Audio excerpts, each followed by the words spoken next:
Today I will show you how to remove the mainsail on this boat here. It is a furling mainsail, and I think the procedure is the same on all Bavaria boats.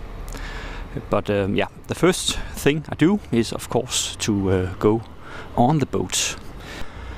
Then I remove these two black lids.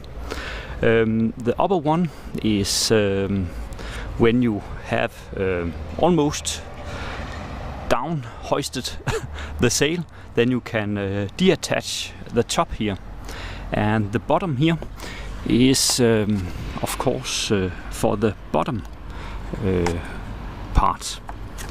As you can see, it is attached in the bottom also, which means it is attached in the bottom, and then it is attached in the top to a halyard swivel thing with some bearings. And we also have the connection here, so it is in a way attached three places. It is of course important that it doesn't or there isn't too much wind, but as you can see, the wind is around from the starboard forward side. So and the flags is almost dead. So I think it is okay. But the first thing I do is to switch this one to free, to unfurl the sail here. Then I go to the cockpit and unfurl the sail as normal.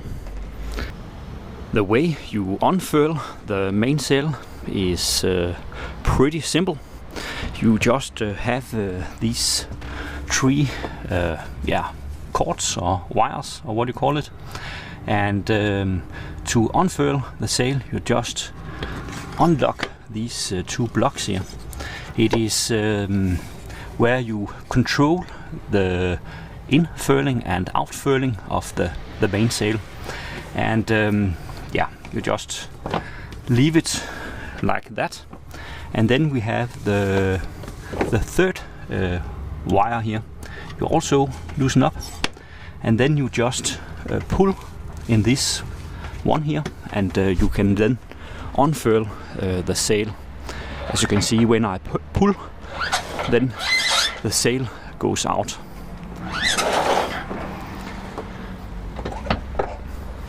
Of course, a bit more easy with two hands.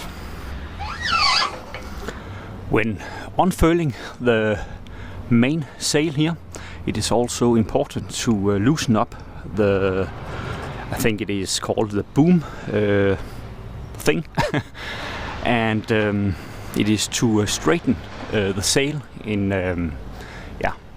the back side, and you of course just loosen it up here.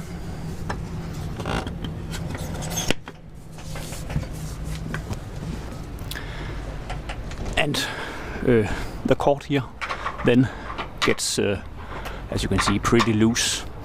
The thing that is holding the boom is of course the sail, but also the rod kicker. The rod kicker can be adjusted also. You adjust the rod kicker with the other line here, and then you can control your boom if it must go up or down.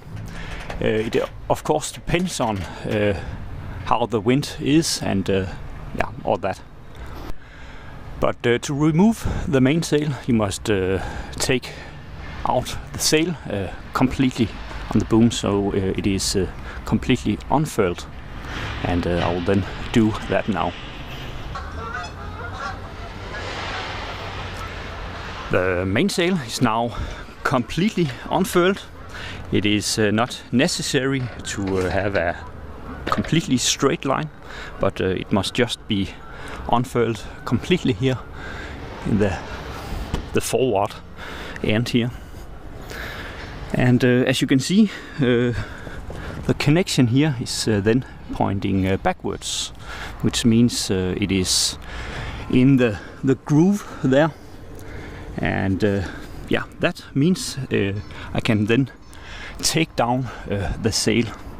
And to take down the sail, I must loosen up this bundle of rope here. And yeah, it is now loosened up, and then I just loosen the thing here, and as you can see, I can then, oh yeah, it almost falls down itself, but yeah, you then just take down the sail here, really easy.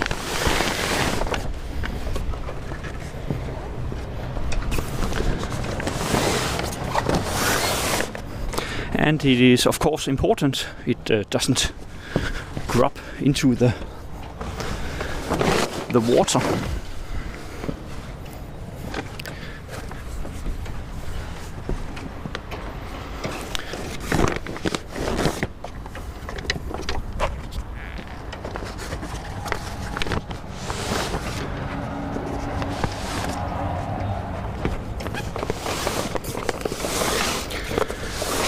And you then just bring it down.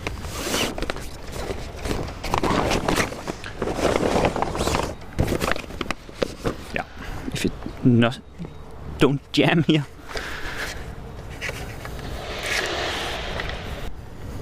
Yeah.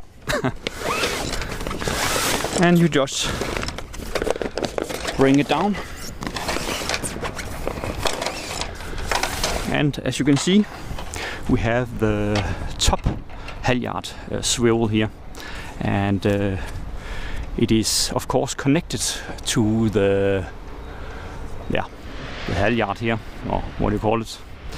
And when you have taken down the sail here, you can then easily remove the connection here by just wriggling it away.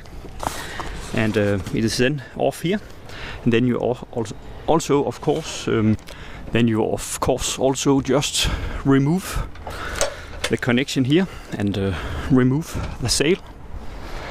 And then I just need to dismount it in the top swivel.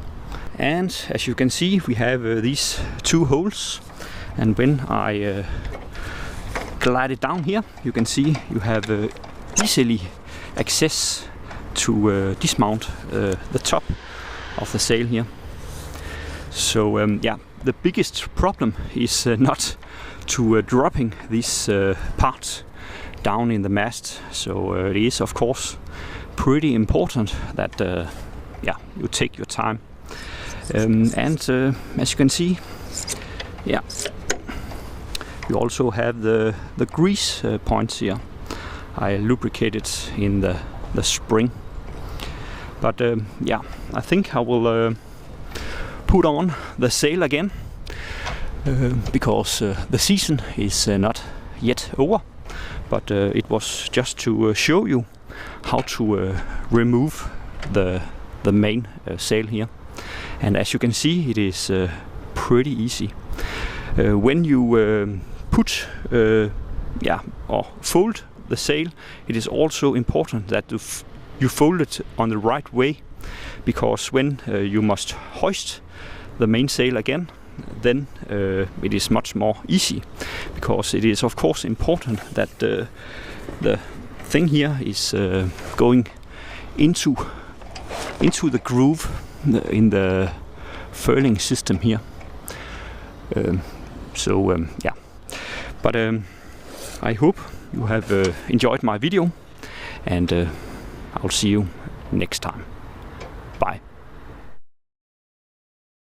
And yeah, I think it is a good idea to hoist the mainsail again, before the thunderstorm down there is getting in my way. When mounting the sail again, it is of course important that you put it in the groove there. I can show you. Like that. So it goes up in the right place.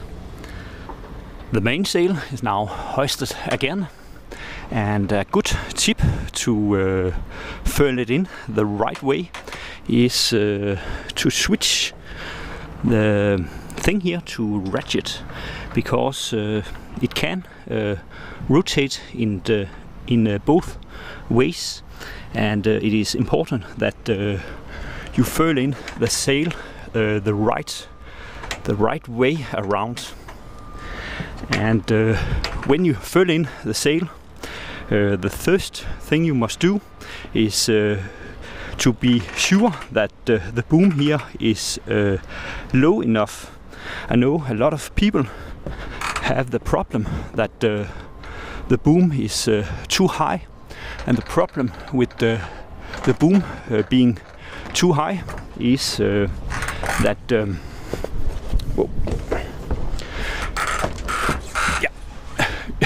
the problem with the boom is too high is that it will then go bad in the top, and it will then have problems with it is going wrong in the top. So I'll then tighten down the rod kicker, so the sail here is as much as possible down. But I then just tighten the rod kicker. It is this wire here. I have loosened up the main sheet, and as you can see, the boom is then going up. It is important that it is, as you can see down here, as you can see, it is straightening in the back end. That is the way, or the right way to do it. But as you can see, to straighten it, I then pull in the rope to the rod kicker. I will set it on lock, and then it should go down. Yeah, as you can see, it is then going down. You can of course help it a bit with your arms. But I will set it right and then furl in the mainsail. I think it is okay now for furling in, and you can also see this wire here is totally loose. So I will furl it in before the storm hits. I can only pull it in one way here.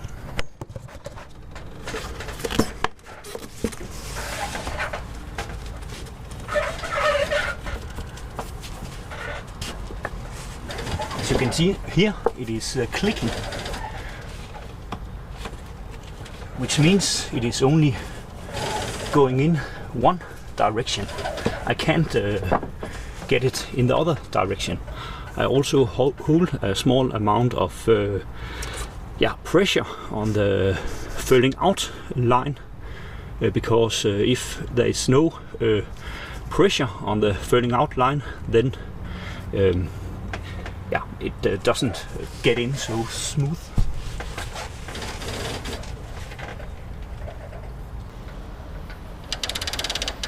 As you can see, it is furling in one direction, which is the right way. And the back end of the sail is also totally straight.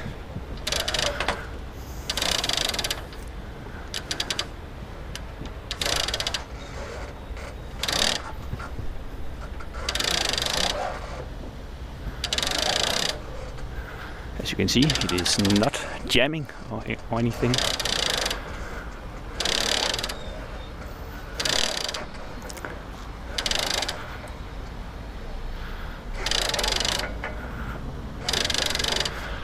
always pull it in, so you just can see a small amount of the white in the sail here.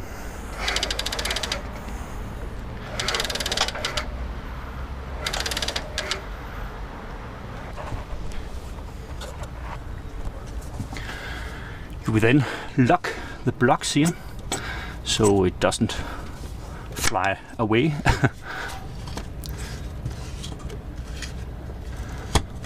Yeah. I don't know why they have designed the mainsail with this little strip here, but the blue here is the UV protection for the sail, so it doesn't get destroyed by the sun. But in a way they could also have covered this part here. As you can see, when the sail is furled in, there is almost no space in the mast here. But you can also see the connection here in the bottom. But yeah, to fix all that, you of course mount the covers and then pack away the wire there. So, the halyard. So it is looking nice again. The point with the boom jerk, or what do you call it, is also to hold the boom so you don't have all the load on your rod kicker when you are in the harbor. So normally I take the weight of the boom with this and then loosen up the rod kicker a bit. And it is of course also important that the boom is straight, so everything is looking nice. I always just lock the block. The point with this system is so the rope only can get in one direction. As you can see, when the lock is down, I can only pull the rope in one direction. So it is a semi security, but it is pretty smart when you want to do things like this. As you can see, I pull in the rope, then I straighten up the boom jerk here. Yeah, I think it is okay. Then I loosen up the rod kicker bits. Yeah, as you can see, it is pretty loose. Then I tighten up the main thing here, and then I think I want to straighten up the thing in the wagon there.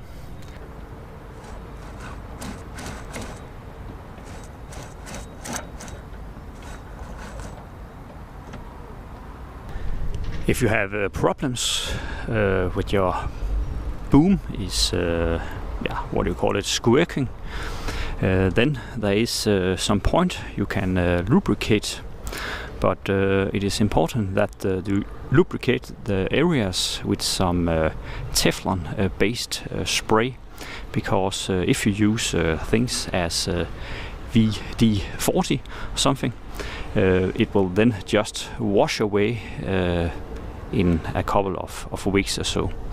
But on my mast I have used some Teflon based spray, and I always just give it a small amount of spray here in the connection and also the connection here. It removes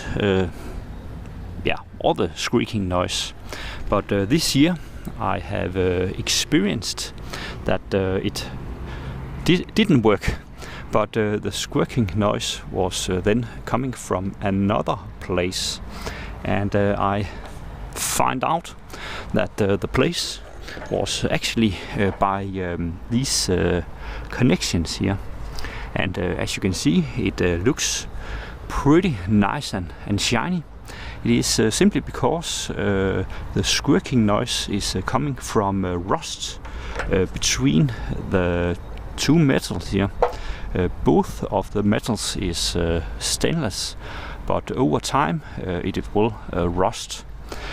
So my advice is to polish the connection between the two metals here. I have of course used the usual polish. I have of course used the usual Glerostol, as you maybe have seen in a video before. The point with this product is it is of course removing the rust, but there is also a small amount of protection, or there is a kind of a wax protection in the Glerostol.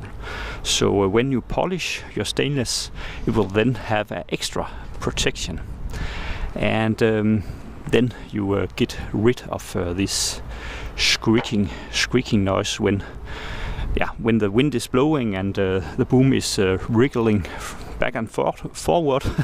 It doesn't say this little sound.